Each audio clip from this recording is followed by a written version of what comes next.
All right, viewer discussion. It is advised, guys. YouTube's darkest videos, number 7.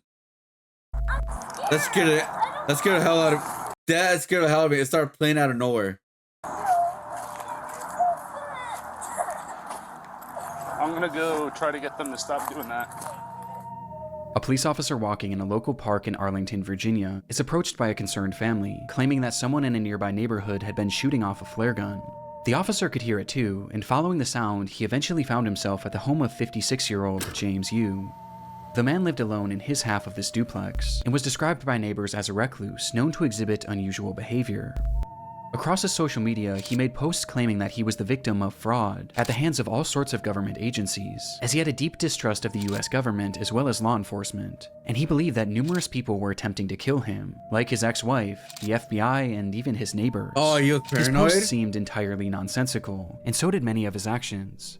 What do you think of this crazy drone shit? I think it is crazy. I think it's weird. I think there's a conspiracy behind it for sure. But I didn't look too much into it because I'm at a point in my life where I keep saying this. I almost died last year. I don't care. I just care for my own life. I'm gonna be completely honest. I didn't look into it because it was freaking me out. So I was like, you know what? It's not worth it right now. I'd rather just like be level headed right now, even though I'm watching this YouTube doctor's videos right now.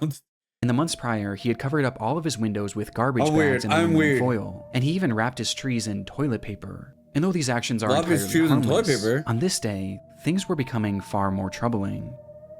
Why would he do toilet paper? When police arrived at his home, you would be seen firing his flare gun out of his window and into the air, over and over again. And despite repeated attempts to get him to stop, Arlington County Police!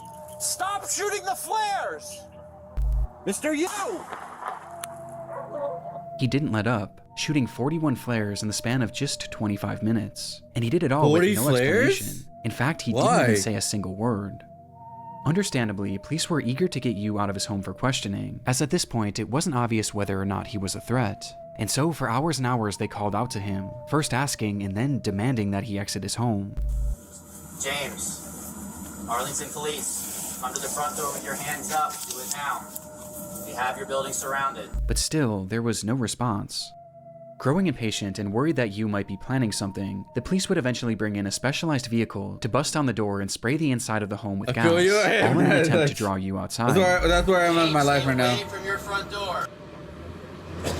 Stay away from your front door, James. Damn, they brought a whole truck to break down the door? And in response, Yu began firing once again. Oh my god. Only this time, he wasn't using flares. Oh no.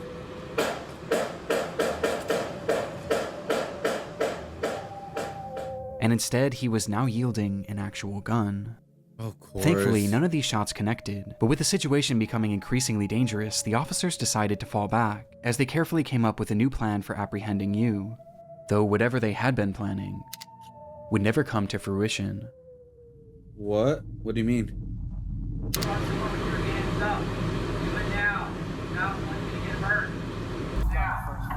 Yeah. Honestly, I'm pretty sure he's lost his mind because he has like Christmas decorations. I don't know if it's his, but he had like Christmas decorations. Like what? Like, I'm just saying. I'm just saying like this guy is losing his shit, right? But he has Christmas decorations out of nowhere. Like, yo, even though I don't believe the government, I hate everybody, but I want to celebrate Christmas still. I'm just saying, like, I just like, you know what I mean? Like, there's just some disconnect right there. So it's like he must have like had a mental break at that point.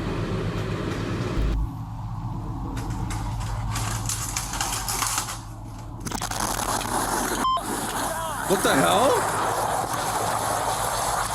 What? The house exploded?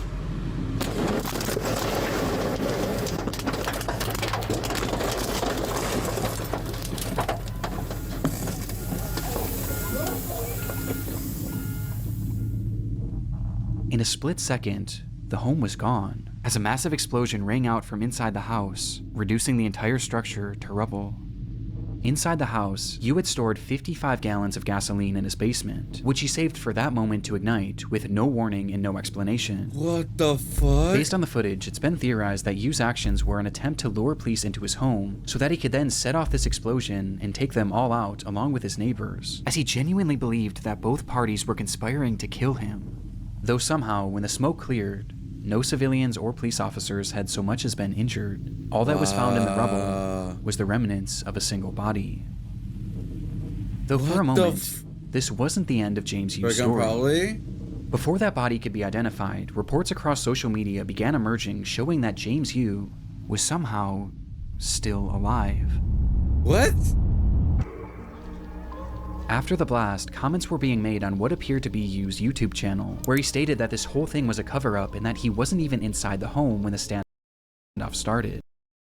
Everybody's witnessing they/them attempting to silence and crush me. Their attempts to trick vice reverse psychology through, for example, of media headlines is pathetic. They do this to anyone who's worked for them. Bro, people have too much time in their fucking hands. Someone made an actual fake account to say I'm still alive and people actually believed it. Bro, I look like Deadpool now? Oh my god, bro. Which, looking back, we never actually see him, and we also never hear his voice.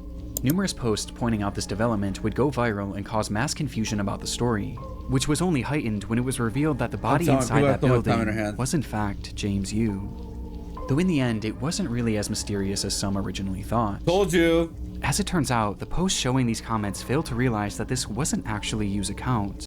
See, this is what I mean. People are so easy to manipulate online. They believe anything they see, or like they can get gaslighted so easily online that they actually thought that the guy actually lived and it was a conspiracy because you didn't hear his voice, you didn't hear this, you didn't hear that. But like when they actually did the autopsy, it's like, oh, the DNA and everything. It's like, oh, it actually is him. You know what I mean? It's like, oh. So are you saying that we wasted all this time for nothing? And instead it had a completely different username, with the account likely having been created as nothing more than a hoax. To this day though, there are some that still believe that this was all some sort of massive cover-up, but in reality it just seems that this was the result of a man gripped by crippling paranoia and loneliness, with it all coming to a head in what has gone on to become one of YouTube's darkest videos. That's crazy, dude. That shit blew like crazy.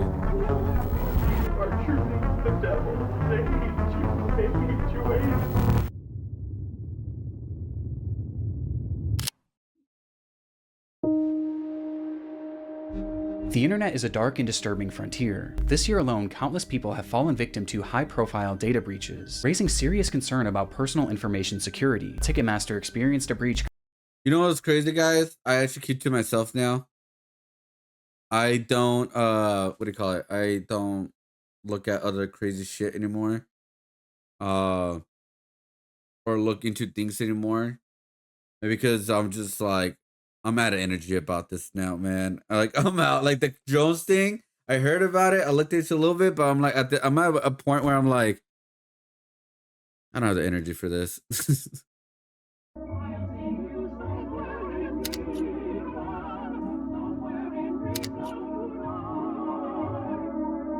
There was really nothing else like it. Dream space? This obscure 27,000 square foot structure allowed visitors what did it call?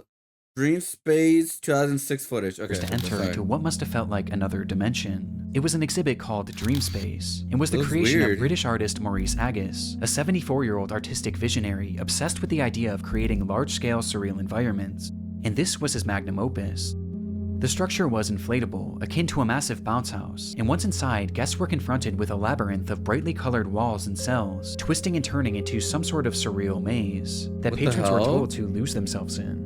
This piece of art premiered back in 2004, and due to its inflatability, it was actually built to travel, making stops in major cities in the UK, before it was eventually set up at Riverside Park in Durham on the 22nd of June, 2006. The very next day, 68-year-old Elizabeth Collins would visit the area with her husband and her daughter, as well as her 14-year-old grandson. Don't tell me she got lost. Don't tell me she got lost. Spotting this unusual structure in the distance, Elizabeth's grandson insisted on checking it out, excitedly taking off his shoes and running inside. And while the rest of the group was more apprehensive about entering, Elizabeth eventually decided to accompany him, leaving her husband and daughter on the outside. though not before turning back to them and joking that she was going in to find peace and serenity. Outside, Elizabeth's husband and daughter sat at a nearby table and enjoyed a cup of tea whilst conversing about the events of the week, only for the man to turn his head and notice that Dreamspace was slightly moving, to which he excitedly said, "Oh, it's a ride, it's a ride. I wish I had gone on it." The daughter then turned her head to see the structure as it began to rise up off the ground, to which she chillingly responded, It's not a ride." What is going on?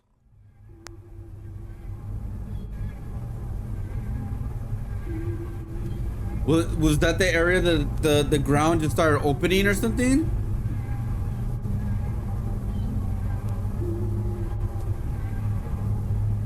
Bro, what caused that? It just flew? Oh my god. What the f—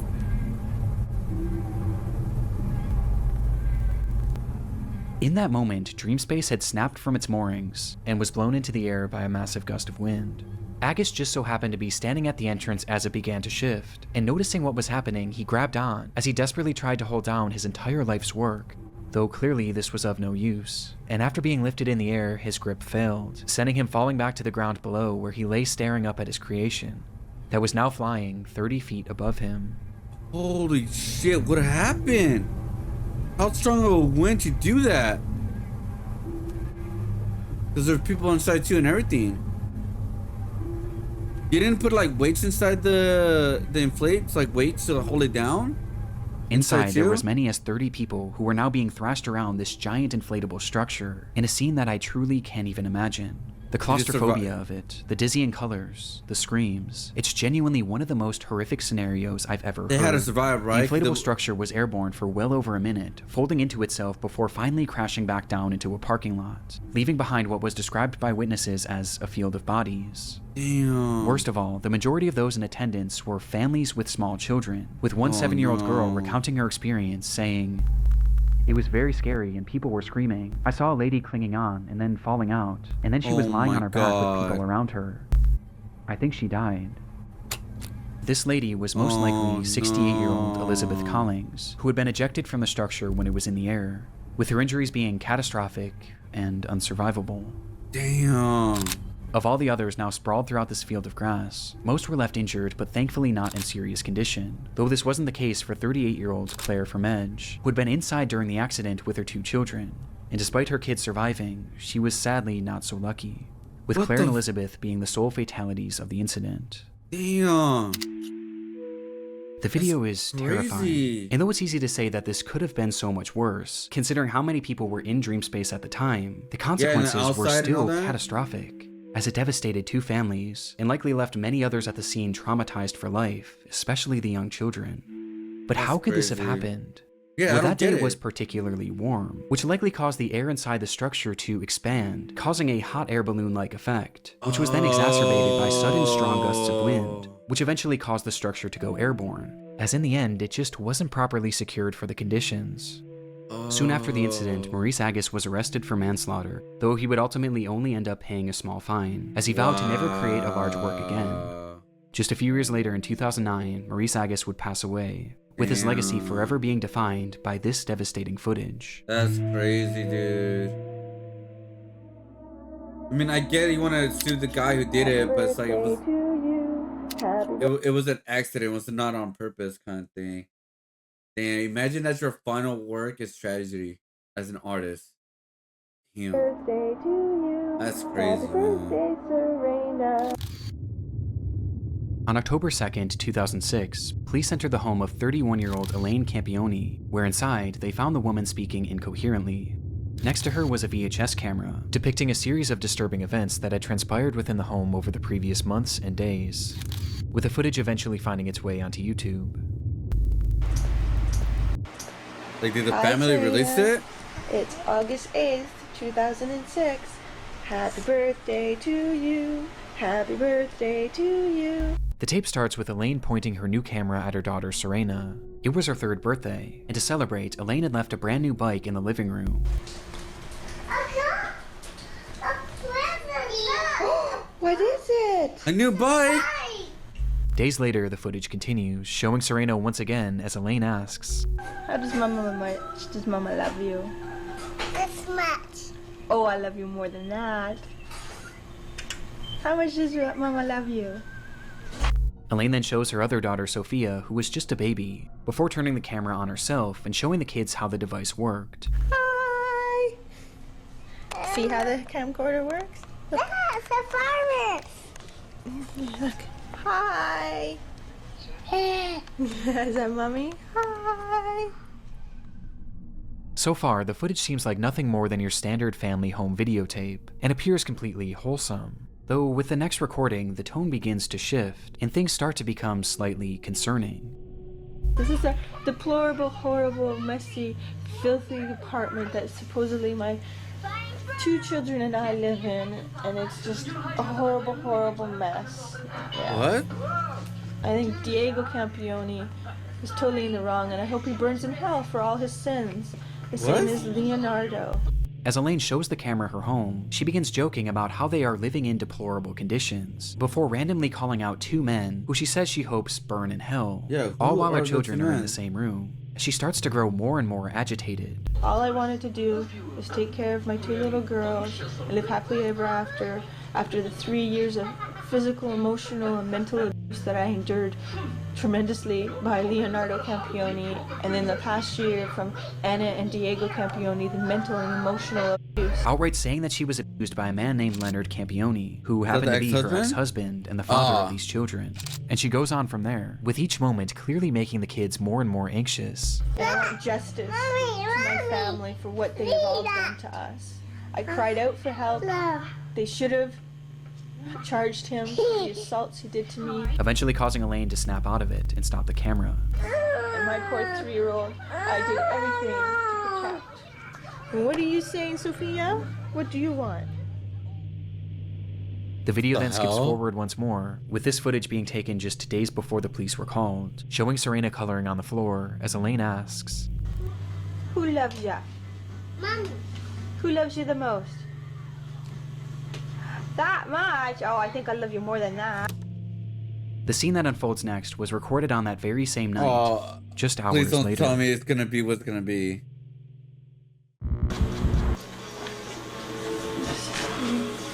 Recording this because Leo and there, are you happy? Everything's gone. Everything's gone? You wouldn't give peace. You wouldn't tell the truth. You didn't care about our babies. You didn't care about me. You cared about yourself. All you did was hurt us. What do you mean everything's gone? In the video, Elaine states that everything is gone, as she speaks to Leo directly, accusing him of having ruined their lives with his constant abuse. You are truly the devil.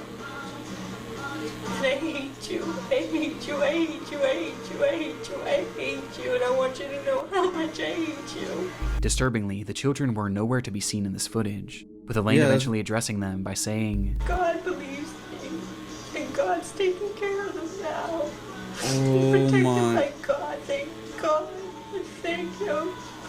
Because there's no way I could have them with you. Nothing's good enough for you. It has to always be your way. Well, they're good. And you can have it your way. Your wife and your daughters are dead now. We're all in heaven. What the? according to Elaine, not only were her children gone, but she was too. She stops the recording soon after. Despite saying this, the camera would actually start up one more time, where Elaine describes how she was still alive, despite having attempted to OD, which prompted her to call the police. When officers arrived at the home, both Serena and Sophia were found laying in her mother's bed, holding hands, and wrapped tightly in rosaries. Neither of them were alive. What the 2 nights fuck? prior, and directly before filming this message, Elaine had brought them both into the bathroom, as it was time for their nightly baths. And once in the tub, she told them to play a game, one where they would place their heads beneath the water and blow out bubbles. When they did this, Elaine held their heads down, and she didn't let go until she was certain they were gone. This footage is some of the most disturbing that I've ever seen, as we get a glimpse into Elaine's descent into madness in the moments directly before she stole her children's lives. But all of this leaves one obvious question. Why? Well, it was noted during her investigation that the abuse she alleged from her ex-husband Leo seemed to be very real and well documented over the years, leading to Leo not being able to see his children for over a year, with this causing the two to separate, which is when Elaine's mind began to deteriorate. She began believing that people were following her and were going to kill her, with this fear of people eventually shifting to a fear of aliens, as she claimed to have seen them on numerous occasions, believing they were following her. Because of this fear, she refused to let her children out of her sight, not even allowing her own parents to look after them, causing her to become so attached to these children that she genuinely began to believe that they were all one entity, which made things incredibly concerning when she became suicidal and eventually attempted to take her own life. What? Despite Leo's more than troubled history, he had supposedly turned his life around in the years leading to this footage, and was eventually allowed to start visiting the children on a limited capacity. And seeing the children and seeing the way their mother was behaving, he began to grow incredibly concerned, and eventually attempted to gain full custody. And it was this bitter custody battle that seemed to be the ultimate factor that led to Elaine ending the lives of her children. God's taking care of us now. You're protected by God, thank God. I thank Him. Because there's no What way the I could have them with you. Elaine Campione would be charged with 2 counts of murder and would eventually be sentenced to life in prison, with a possibility of parole after 25 years. Today, she's held in a minimum security prison, where she's free to leave once every weekend to attend church and other functions. What the fuck? This kid's had to cut due to the tanker sense. Oh shit! I'm not gonna look at more into it. That's crazy. Gavin Collins road rage. On April 18th, 2010, a 39-year-old man named Gavin Collins was released. Oh, bro, road rage is like, okay, guys. Since I drive a lot, by the way, one of my fears is like stumble upon a road rager, where they just like lose their shit on the road because you cut them off by accident, or you stop wrong by accident, or whatever, right? Or you did it on purpose. I don't know. Don't do it on purpose. But man, to stumble upon a road rager, dude. Holy shit! That happened to me once, but I didn't lose my shit for obvious reasons. I just let them do whatever they need to do. Like they drove right in front of me. They broke hard. I go, and then drove off, and that's it. I was like, all right, cool. I'm good. Like I'm not gonna lose my life or attack someone that I don't know, that I don't care about. They're a stranger. I would never see them ever again. No one got into a car accident. Let's move on with our lives. The only thing I got like something like I was there, but I wasn't like part of it. It was like the first time I actually seen a cat caller in a car who cat called like this woman walking by, like, you know, crossing the street of like the light, and the weird ass guy in the truck was like cat calling her, like super weird. That's about it. That's like the only weird thing I've seen right now doing deliveries. Released from the HMP Ranby prison in the UK, his freedom would last less than 24 hours, as the very next day he suffered a severe mental breakdown, the result of which was captured partially across several video recordings that later appeared on YouTube. This is the story of his rampage. What did he do? It began at approximately 9 a.m. in the city of Nottinghamshire when Gavin left his home. As he walked down the sidewalk, those in the area reported him acting strangely, muttering to himself that he was Jesus and that he was invincible. Without warning, he then turned his attention to a random home, which he forcefully entered, stole a man's car keys, and took his vehicle, taking off with no apparent destination. Inside the car, the owner just so happened to have 2 cameras, one being a standard dash cam and the other facing inside the vehicle, giving us a look at Gavin and his apparent mental state. Holy shit. Jesus Christ! I'll shut you out with the eyesight I've got. Hey, don't need this. Come on, let's go, bro. Stop getting rid of all the crap pairs. Let's go! Let's go! Just at a glance, it's obvious that Gavin is completely unhinged. For some reason, he was utterly filled with rage, ripping off the rearview mirror and yelling obscenities and incomprehensible threats at no one in particular. I'm enraged! I'm Jesus! I'm descendant of God! And you lock me up! What the Watch this! fuck? You And most concerning of all is the speed in which he's traveling, Yeah, as he he's starts driving going faster and fast. faster, swerving in and out of cars as he passes through busy residential areas, as he reaches speeds that have been estimated to be anywhere from 85 miles an hour to well over 120. watch this now! I'm getting stronger and stronger by the second! Woo-hoo! But somehow, despite countless close calls, every time he avoids collision. At least for the time being. What the?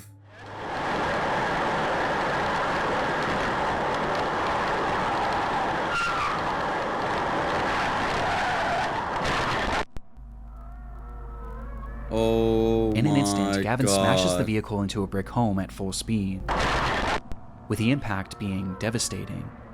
And yet somehow, through the destruction, Gavin was not only still alive, but What? completely unharmed, and also completely unfazed. Are He you pulled himself from the serious? wreckage and immediately turned his attention to a woman driving nearby, and Are within you moments he had serious? forced his way into the vehicle, and was behind the wheel once again, continuing this deranged driving spree, until once again he crashed. And What much like the the initial fuck? collision, he survived, What? walking away unscathed before turning his attention to another random home. Are you serious? In pursuit of stealing his third vehicle, he grabbed a nearby concrete slab and began to smash through the home's doors, bloodying his hand in the process, before eventually making entry.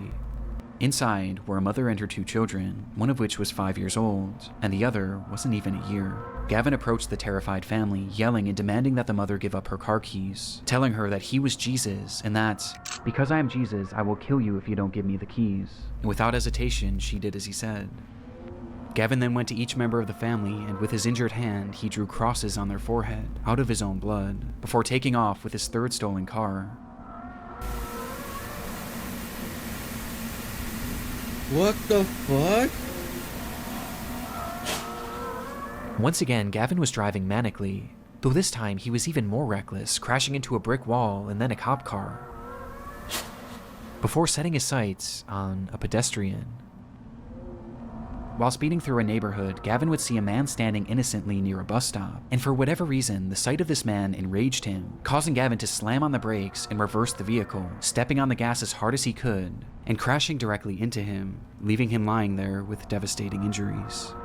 Gavin quickly exited the vehicle and found the man lying motionless on the ground, prompting him to shout, "I've killed him. I've killed the devil." Minutes later, Gavin would crash yet another car into yet another home. Why is Though nobody this stopping time, the him? police weren't far behind.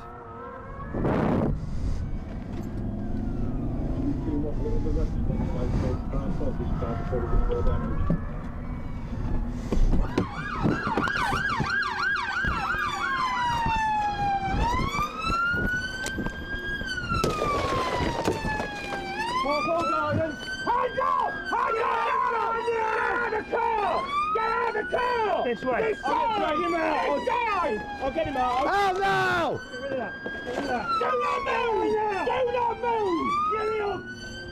Get him out! Get him down! Finally bringing his disturbed driving spree to an end. Fuck. The man that Gavin had struck was 87-year-old Terry Radford, a Oh, retired teacher whose injuries damn. were catastrophic, with the man passing away soon after. According to Yeah, his family, 87? Terry was an incredible grandfather, father, and son.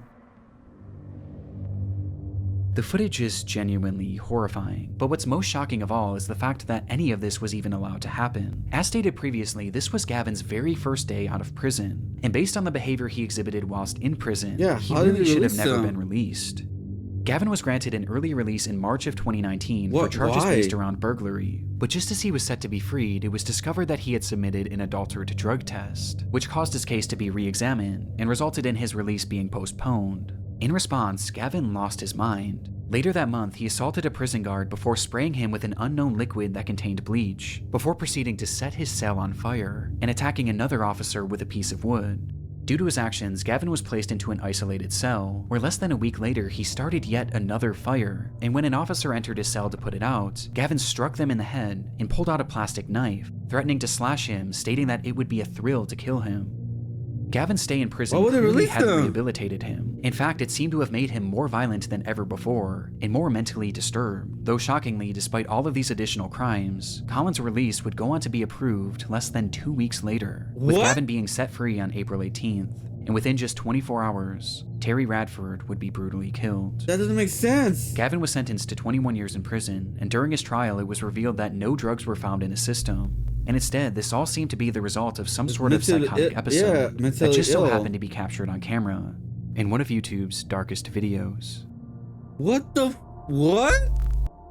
Oh yeah, he's fine. There's nothing wrong with him. That's gruesome. Like what? He did all of that and he still released some bro. They said that American system is fucked up. That was fucked up. I know the artist never attempted to get people hurt, but so many things that could have gone wrong with inflammable structure that big. The fact that the last guy got out of prison 2 weeks after setting his cell on fire multiple times, assaulting officers, is insane. Yep, that is. Road rage video is easily the best advertising for seatbelts. This guy was unharmed through all this. Yeah. The Gavin cam actually sent shivers down my spine. That way he would just unhinge combined with like shoddy video quality. Yeah, that was weird. As I watched that landscape, the dread immediately kicked in as I noticed how quiet it was. The second one was really straight out of Jordan Peele's Nope. The story of the first guy is insane. I couldn't imagine being one of the neighbors during that time of all this. Oh my god. Alright, let him go free. Like, yeah, that one's weird. They let him go free and everything, dude. Like, what the hell? That was strange, man. That is strange, dude. God damn.